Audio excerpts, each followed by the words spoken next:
If you have like a third party group or someone telling somebody, yeah, you're a convicted rapist, but you can vote, that obviously is false. And that may expose some of those groups to liability. The governor, for the first time this week, acknowledging other factors may have contributed to former felons illegally voting in 2020. All who were rounded up and arrested last month are due in court this week for their arraignments as more questions bubble up about how they came to be registered to vote in the first place. Miami-Dade's Black Advisory Board issued a call to action this week, having already seen a chilling effect those arrests and the public event to announce them have had on people who may be perfectly eligible to vote at some point. Pierre Rutledge is chair of that board and with us live right now. Pierre, thanks for being with us today. Good morning, Glenn. I'm glad to be here this morning. Thanks for having me. Of course. So tell us more about this, the calls that your staff is getting from people who are afraid because they've seen the arrests, even people who may be former felons who can now regain the right to vote. What is the board seeing? Well, what we have, Glenna, again, is more misinformation and scare tactics. We've had people call our office who have served their time, done their probation, and some of whom have completed the third part of it with satisfying everything that they owe to the great state of Florida because of their incarceration, who are afraid to vote, and rightfully so. I would not even fathom how someone could be in a position where you did something without any kind of intent to defraud or evade the law, and then you get arrested for it. Well, that's a good point at this point to just explain to people who are not maybe in the weeds with this, is that, and we heard this at the board as well, there is some confusion because Amendment 4 from 2018 did allow felons to regain the right to vote after serving their sentences and paying fines and paying costs and restitution. But there is a class of felons that were excluded, and those were people who were convicted of murder and sex crimes, generally speaking. So the people who were arrested are those people who could never regain their right to vote without the clemency process, who went ahead and voted because they were able to register. So I'm just going to borrow from what I heard you all talk about at the meeting, is that there is no clarity, there is no understanding of the law. It's very confusing. But that doesn't mitigate the law now, does it? No, it doesn't, Glenn. And let's be clear. In 2018, when we voted on Amendment 4, it was very, very clear. There were conditions that were set forth in that amendment, and we embraced that. However, it also said it's the state's responsibility to validate folks who register to vote. For example, if I registered to vote here in Miami-Dade County with a third-party organization who I think are well-intentioned and who are now being used as scapegoats for this problem, that's a statewide issue. They take it to the Department of Elections. The Department of Elections sends it to the State Department of Elections, who is supposed to verify whether I'm eligible to vote or not. That's not being done. Systems aren't talking to each other. And as a result, the innocent people who are trying to come back into our communities are being afraid, are being targeted, and are being arrested. And I have to say this as a disclaimer, Glenna. Of those 20, the majority of them look like me. They were African American, but they weren't all African American. This is not a race issue, in my opinion. It's a system-wide issue that's broken, and we need to fix it. I am not here, Glenn, and I want to be clear. Yeah. I am not here for one-liners, likes on social media, or people tuning into this. This is a life passion. I can remember my grandmother telling me that she was not able to vote. So I take it very, very seriously.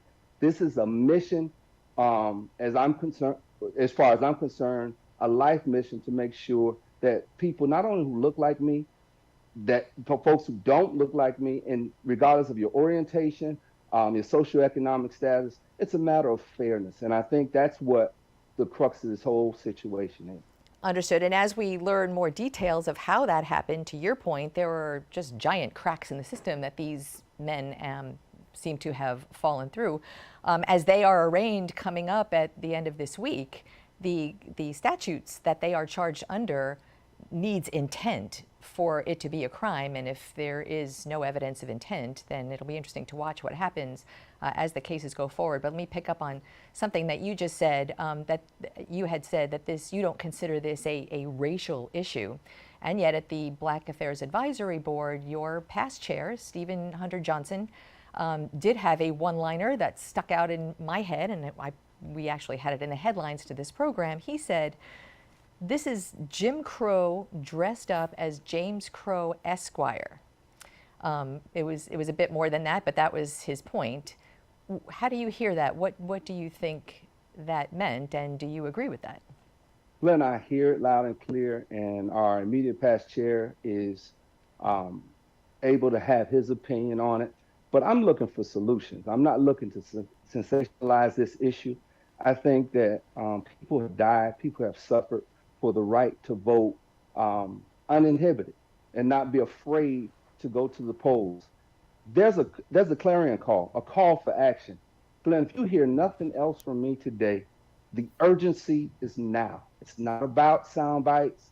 It's about the urgency of getting not just my people, but people in general, the right to vote and get this thing straightened out. I think we can do it with a concerted effort of all parties involved, from the state attorney's office to the local elections department to the state elections department, our community agencies who are involved in this fight, like the Florida Restorative Rights Coalition, the NAACP, the Wilkie Ferguson Bar.